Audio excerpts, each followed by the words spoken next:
டிஎன்பிஎஸ்சியில் நீங்க நம்ம பார்க்க போற டாபிக் என்ன தமிழ்நாட்டின் அமைவிடம். தமிழ்நாடு இந்தியாவின் தென்பகுதியில் உள்ள தீபகற்ப பீடபூமின்னு அழைக்கப்படுற தக்கான பீடபூமியில தான் அமைஞ்சிருக்கு. இந்த பகுதி கிரிட்டீசியஸ் காலத்துல சுமார் 135 பில்லியன் ஆண்டுகளுக்கு முன்பு பிரிந்து சென்ற கோண்டுவான நிலப்பரப்புல தான் உருவாயிருக்கு. தமிழ்நாடோட மொத்த பரப்பளவு எவ்வளவுனா 1,30,30,058 சதுர கிலோமீட்டர். இது இந்திய பரப்பளவுல சுமார் 4% நிலப்பரப்பை கொண்டு இருக்கு. இந்தியாவில் மற்ற மாநிலங்களை கம்பேர் பண்ணும்போது தமிழ்நாடு 11வது பெரிய மாநிலமா அமைஞ்சிருக்கு. தமிழ்நாடோட நிலப்பரப்பு 8 டிகிரி 4 மினிட்ஸ் வட அச்சத்துல ஆரம்பிச்சு 13 டிகிரி 35 மினிட்ஸ் வட அச்சம் வரையிலும் 76 டிகிரி 18 மினிட்ஸ் கிழக்கு தீர்க்கத்தில் ஆரம்பிச்சு 80 டிகிரி 20 மினிட்ஸ் கிழக்கு தீர்க்கம் வரையிலும் பரவி இருக்கு. தமிழ்நாடோட கடைக்கோடி முனைகளாக வடக்குல பழவேற்காடு ஏரியும், தெற்குல குமரி முனையும், கிழக்குல கோடியக்கரையும், மேற்குல ஆனைமலை அமைஞ்சிருக்கு. தமிழ்நாடோட எல்லை மட்டும் அண்டை மாநிலமாக வடக்குல ஆந்திர பிரதேசமும், வடமேற்குல கர்நாடகாவும், மேற்குல கேரளாவும், கிழக்குல வங்காள விரிகுடாவும், தெற்குல இந்திய பெருங்கடல் அமைஞ்சிருக்கு. மன்னார் வளைகுடா மற்றும் பாக்னீர் சேர்ந்து தான் இந்தியாவோட தென்கிழக்குல அமைஞ்சிருக்கிற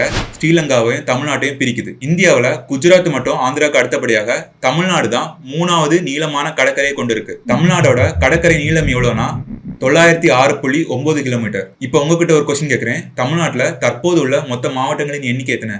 ஆன்சர் தெரிஞ்சவங்க கமெண்ட்ல சொல்லுங்க.